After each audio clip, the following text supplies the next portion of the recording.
ازيكم يا شباب.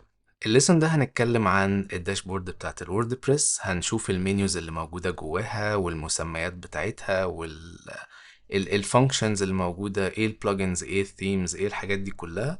فتعالوا نشوف مع بعض الداشبورد شكلها عامل ازاي. ده زي ما شفنا الليسون اللي فات. شكل الداشبورد اول ما فتحناه، عندنا هنا على الشمال البانل اللي فيها كل حاجة، كل المنيوز اللي احنا محتاجين نفتحها. كل واحدة طبعا فيها دروب داون او يعني منيو بتفتح منها. وهنا على اليمين عندنا الجزء اللي الحاجة دي بتفتح جواه.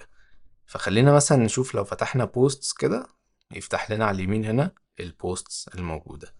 فهنرجع تاني على الداشبورد، نشوف الأول ايه ده مجرد ان هو بيقولك الفيرجن بتاعة الووردبريس وشوية تفاصيل ملهاش اي لازمة هنا. فالحاجات دي لو مسببة لك مشاكل وحاسس ان الدنيا دوشة وزحمة وكده، في هنا عندنا فوق خالص حاجة اسمها سكرين اوبشنز. لما بندوسها بنشوف الحاجات اللي عايزين نظهرها والحاجات اللي مش عايزين نظهرها. فلو انا شلت كل حاجة، بقى عندك الدنيا ايه؟ ما فيهاش اي حاجة خالص. فبتظهر بس الحاجات اللي انت محتاجها زي كده مثلا. ودي لو انت حابب الشكل ده، لو مش عايزه dismiss وخلاص. هو كده كده ايه، ملوش لازمة يعني. تاني حاجة الابديتس هي كل الابديتس اللي موجودة على الووردبريس، سواء بلجنز سواء ثيمز سواء الووردبريس الكور نفسه. هتلاقي كل الابديتس موجودة هنا. فغير ان انت البلجنز ممكن تلاقيها هنا في البلجنز، الثيمز ممكن في الابيرنس تروح على الثيمز هنا.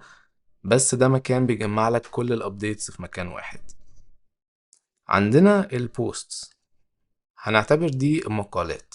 انت لما تحب تحط مقالة على الويب سايت هتيجي هنا تعمل اد بوست وتحط المقالة بتاعتك، العنوان، الكونتنت بتاعها وهكذا. طيب دي بيتعمل لها كاستمايزيشن، بعد كده هنشوف الكلام ده. بس ده الديفولت بتاع الووردبريس، لان هو في الاول اصلا كان معمول ان هو يبقى بلوج ويب سايت. فهنا باي ديفولت كده هلاقي عندي مقالة ممكن تمسحها لو مش محتاجها. و تعالوا نشوف كده الاوبشنز الموجودة. عندنا edit، لو دوست على edit بيفتحها لي هنا. اول مرة بيطلع البوكس ده. هنا التايتل، هنا الكلام اللي مكتوب او الكونتنت عموما كله. لو محتاج اضيف كونتنت تاني، باجي هنا كده ادوس على بلس مثلا واشوف الحاجة اللي انا محتاج اضيفها. او ممكن من فوق خالص على الشمال ادوس بلس ويجيب لي كل الحاجات اللي اقدر اضيفها. ده كده الواضح قدامنا ده اسمه البلوك اديتور او جوتنبرج، الاتنين نفس المسمى. وده الاديتور بتاع الووردبريس نفسه، بس مش ده اللي هنستخدمه في الكورس بتاعنا، هنستخدم بريكس. فخلينا نرجع كده تاني. تراش، لو انت عملت تراش لحاجة بتروح في التراش، مش بتتمسح خالص. لو رحت عليها كده وعملت ديليت بيرمننت، خلاص كده مش هترجع تاني. بس انا ممكن اعمل ريستور وارجعها.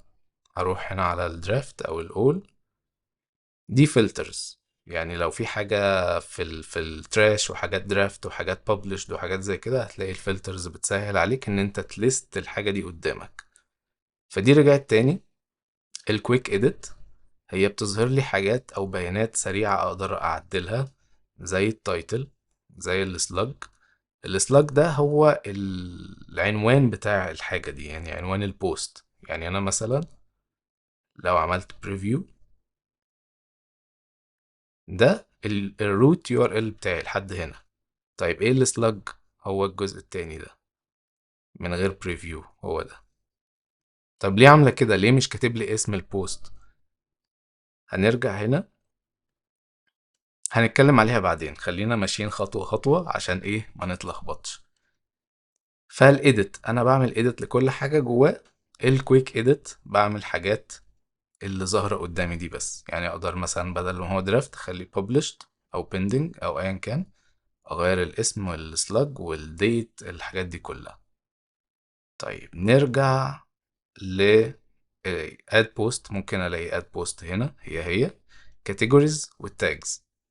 الجزئية دي يعني هو فيهم لخبطة شوية ما بين الكاتيجوريز والتاجز، بس الاستخدام ما بينهم مش كبير قوي، يعني الفرق ما بين الاستخدام مش كبير. الكاتيجوريز تقدر تعمل من الكاتيجوري سب كاتيجوري. خلينا مثلا ناخد مثال، لو احنا موقع عقارات بيبيع بيوت، ف هنيجي هنا في الكاتيجوريز ممكن نعمل مثلا الكاتيجوري التجمع الخامس.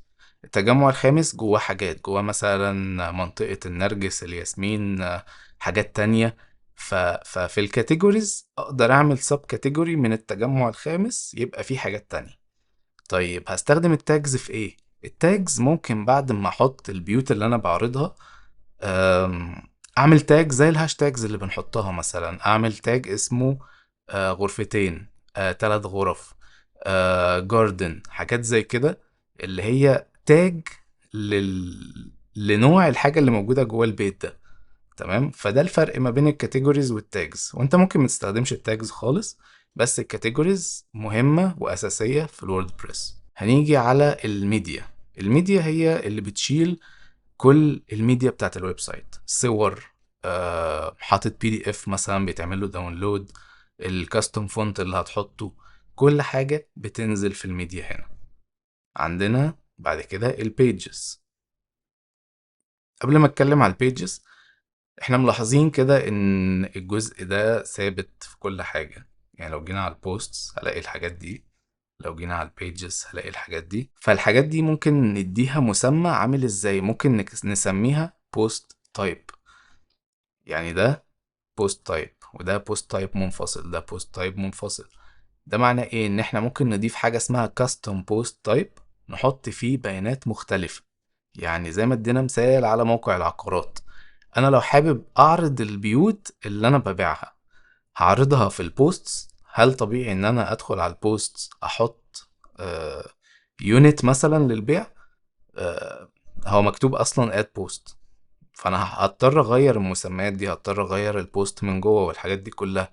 فساعتها بنعمل حاجة اسمها كاستم بوست تايب، يبقى اسمه مثلا يونتس، يبقى اسمه اي مسمى هتختاروه، ويبقى جواه الفيلدز اللي جواه كاستمايزد. مش هيبقى تايتل وكونتنت بس، لا، هيبقى مثلا عدد الغرف، عدد الحمامات، مساحة الوحدة، لوكيشن الوحدة. الحاجات دي كلها تبقى موجودة في الكاستم بوست تايب. فالكاستم بوست تايب بيكون زي دول كده، بيظهر في مكان من دول احنا بنختاره، يعني ما بين التولز والسيتنجز، ما بين البوستس والميديا، تحت الداشبورد بيظهر، وبنقدر ندخل عليه نعمل اد للكونتنت بتاعنا. هنيجي على الكومنتس. دي الكومنتس المرتبطة بالبوستس. هنا اي حد بيحط كومنت اقدر اعمل له مانج من هنا، سواء approve او un approve reply، الحاجات دي كلها. نيجي بقى للحاجتين المهمين جدا، الابيرنس والبلugins، او الثيمز والبلugins. لو انا جيت هنا كده، دي الثيمز اللي نازلة على الووردبريس، ده اللي شغال، ودول اقدر ان انا اعمل له اكتيفيت. ده هلاقيه اكتف، هو اول واحد. طيب دول لو انا عايز امسحهم، هم نزلوا وعايز امسحهم، بدوس عليه كده واعمل ديليت. اوكي، طبعا انا مش محتاجهم فهمسحهم. المفروض ان انا ما اسيبش على الووردبريس اي حاجه انا مش محتاجها، سواء ثيم او سواء بلجن. لو رحنا نضيف حاجه جديده هلاقي هنا الماركت مليان، او الدايركتوري بتاع الووردبريس مليان الوفات الثيمز الموجوده. طبعا بتنزل الثيم اللي انت عايزه وتنزل الديمو بتاعه، بيبقى نفس الشكل اللي قدامك كده، بتغير الكونتنت وخلاص. طبعا ده مش الابروتش اللي احنا هناخده في الكورس بتاعنا، ده مش احسن حاجة، مش احسن حل. احنا طبعا هنستخدم بريكس عبارة عن ثيم بينزل فاضي، احنا بنطلعه او بنعمله from scratch من الاول خالص، customized زي ما احنا عايزين، زي الديزاين اللي انت واخده من الديزاينر، سكيلابل، تقدر ان انت تعمل عليه كل الحاجات اللي انت عايزها، مش معقد، مش صعب ان انت تمنتين الحاجات بتاعته وحاجات كتيرة.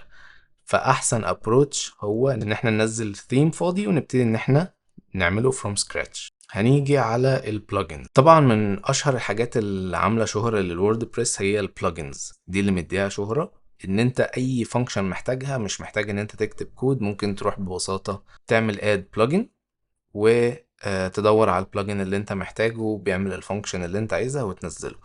طبعا برضو ده مش احسن ابروتش، كل ما تنزل بلجنز كل ما الووردبريس يبقى اتقل، والكويري من على الداتابيز يعني البيانات اللي بتجيبها وتوديها والكلام ده كله بيتقل الويب سايت بطريقة فظيعة. فمش مستحب ان اي فانكشن نكون محتاجينها نعملها ننزل بلجن يعملها، لا احنا ممكن بطريقة بسيطة نشوف بتتعمل ازاي ونعملها من غير ما نتقل الويب سايت بتاعنا. وطبعا احنا هنستخدم بريكس بس في الكورس ده ان احنا نعمل كل حاجة ونعمل ويب سايت كامل او صفحة كاملة من غير ما نستخدم بلجنز خالص. هنيجي على اليوزرز. حتة بسيطة بس كده، انا لما بدوس هنا زي كأني بالظبط دوست على أول حاجة في المنيو اللي بتطلع. يعني أنا لو دوست على users كأني هنا دوست على all users. لو جيت على pages لو دوست هنا كأني دوست على all pages، بتعمل نفس النتيجة. فأنا هروح على users، ده اليوزر اللي احنا عملناه، وهنا الرول بتاعته administrator، البوستس اللي هو حاططها. آه طبعا احنا لو زودنا يوزرز تانية هتظهر هنا. لو انا عايز ازود يوزر هعمل اد يوزر، احط بياناته، الباسورد. لو عايز ابعت له ايميل بسيب ده كده، لو مش عايز ابعت له ايميل على ايميله بشيل ده، وبختار الرول. بعد ما الي البيانات بدوس اد يوزر، اليوزر اتضاف. لو انا هبعت له ايميل بسيبه كده ويوصل له ايميل وهو يغير الباسورد بتاعه. البروفايل بتاعنا ده البروفايل بتاع اليوزر اللي انا فاتحه حاليا، وكل البيانات اللي عليه اقدر ان انا اغيرها من هنا. فلو انا عايز البروفايل بتاعي ممكن من اليوزرز بروفايل، او من فوق خالص بدوس على البروفايل بتاعي، الاتنين هيودوني في نفس المكان. التولز ما فيهاش حاجات كتير بنستخدمها دوريا يعني، بس الحاجات اللي بنستخدمها الامبورت والاكسبورت. لان انت عندك مثلا مقالات في ويب سايت ووردبريس تاني وعايز تضيفها في الويب سايت ده، فبدل ما تضاف مانيوال بتروح مثلا هنا تعمل اكسبورت. اقول له ان انا عايز البوستس، تختار لو عايز كاتيجوريز معينة، احنا هنا ما عندناش حاجة. الاوثرز اللي هو اليوزرز يعني، وتختار الاوبشنز اللي انت عايزها وتعمل اكسبورت، بيطلع لك فايل. بتروح على الووردبريس التاني تعمل امبورت، هنعمل انستول ناو، بينزل لك الجزئية دي او البلجن ده، وتعمل عن طريقه الامبورت وينزل الحاجة زي ما هي. ده كل اللي احنا محتاجين نعرفه حاليا من التولز. هنروح على السيتنجز، هنا هتلاقي الويب سايت تايتل بتاعك والتاج لاين نقدر نغيرهم. السايت ايكون هي الايكون الصغيرة دي والويب سايت يو ار ال، وده اليو ار ال بتاع الويب سايت بتاعي.